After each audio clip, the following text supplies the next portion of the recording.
नमस्कार बंधुरा welcome to एसडिओनिक sports. तो सबाई बोलो किरकम होली काटाले, आशा करी खूब एनजय करेছো।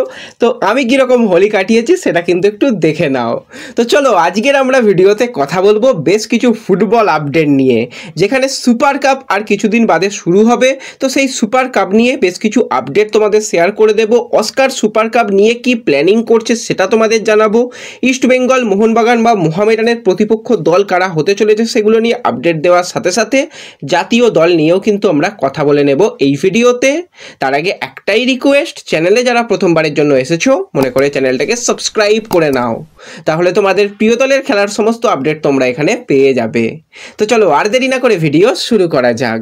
তো শুরুতেই যদি আমরা কথা বলি আমাদের জাতীয় দল নিয়ে, তো আমাদের জাতীয় দলের কিন্তু দুটো গুরুত্বপূর্ণ ম্যাচ রয়েছে। তার মধ্যে বাংলাদেশের সঙ্গে কিন্তু কোয়ালিফিকেশনের ম্যাচ রয়েছে, সেটা খেলবো 25শে মার্চ। তার আগে কিন্তু মলদ্বীপের সঙ্গে আমাদের ম্যাচ রয়েছে 19 তারিখে, এবং মাত্র হাতে কয়েকটা দিন রয়েছে। তার আগেই কিন্তু জাতীয় দলের সমস্ত প্লেয়াররা প্র্যাকটিস শুরু করে দেবে আজ থেকে জোর কদমে। তো সেখানে কিন্তু ইস্টবেঙ্গল থেকে নাওরেম মহেশ অনেকদিন বাদে আরও একবার জাতীয় দলে ডাক পেয়েছে এবং ভালো পারফরমেন্স মহেশ করছে। কিন্তু জিকসান সে কতটা সুযোগ পায়, আদেও ফার্স্ট ইলেভেনে সে সুযোগ পায় কিনা সেই দিকে নজর থাকবে। দেখা যাক মানালাও তাদের নিয়ে কীরকম পরিকল্পনা করে। এবং ক্যাপ্টেন সুনীল ছেত্রী, যদিও সে আর ক্যাপ্টেন নয়, অ্যাজ এ প্লেয়ার হিসাবেই খেলবে, তো তাকেও রাখা হচ্ছে এবং তাকে নিয়েই কিন্তু প্লেইং 11 তৈরি করার জন্য চেষ্টা করবে মানালো। এবং আশা করা যায় আমরা কিন্তু ভালো রেজাল্ট করতে পারবো এই দুটো ম্যাচে, কারণ লাস্ট ইয়ার আমরা জঘন্য পারফরমেন্স করেছি আমাদের জাতীয় দলের হয়ে। এই বছরের প্রথমে অবশ্যই আমাদের এই ম্যাচটা রয়েছে, তো এই ম্যাচটায় আমরা ভালো কিছু করার জন্য চেষ্টা তো করবই, এবং আশা করি প্রথমটা কিন্তু শুরুটা খুবই ভালো হবে জাতীয় দলের জন্য।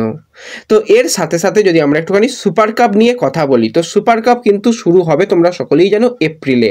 তার আগে কিন্তু মোটামুটি এখন সবাই দেখতেই পাচ্ছ যে আইএসএল বন্ধ রয়েছে, জাতীয় দলের ম্যাচ রয়েছে, তারপর যেগুলো সুপার সিক্সের ম্যাচ রয়েছে সেগুলো হবে। কিন্তু ইস্ট বেঙ্গলের তো সিজন শেষ হয়ে গেছে, ইস্ট বেঙ্গলের আর সিজনের কিছু পড়ে নেই, বাকি রয়েছে শুধুমাত্র সুপার কাপ। তো সেই সুপার কাপ নিয়ে যথেষ্ট ভালো রকমভাবেই পরিকল্পনা করতে চাইছে অস্কার। খুব বেশি দিন প্লেয়ারদের ছুটি দেওয়া নয়, কোচ কিন্তু চাইছে যে কয়েক সপ্তাহ রেস্ট দেওয়ার পর যে যার দেশে ফিরে গেছে, সাউল ক্রেসপো সেও দেশে ফিরে গেছে, মেসি বাউলি এবং সিলভা তারাও আজকেই হয়তো দেশে ফিরে যাবে, এবং কোচও দেশে ফিরে যাবে, এবং তারা কিন্তু খুব তাড়াতাড়ি প্রস্তুতি শুরু করে দেবে।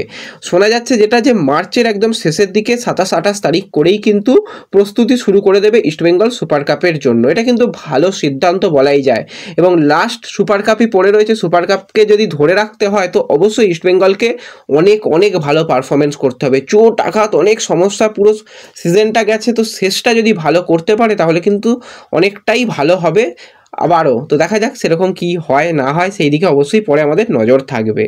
এবং এর সাথে সাথে যদি আমরা সুপার কাপের ম্যাচগুলোকে নিয়ে কথা বলি, যেরকমটা এখন প্রাথমিকভাবে বেরিয়ে আসছে যে নকআউট ফরম্যাটে ম্যাচ হবে, তো সেক্ষেত্রে একই গ্রুপের মধ্যে কিন্তু রয়েছে মোহনবাগান, ইস্টবেঙ্গল, কেরালা ব্লাস্টার্স এবং আই লিগের যারা 3 নম্বর দল রয়েছে।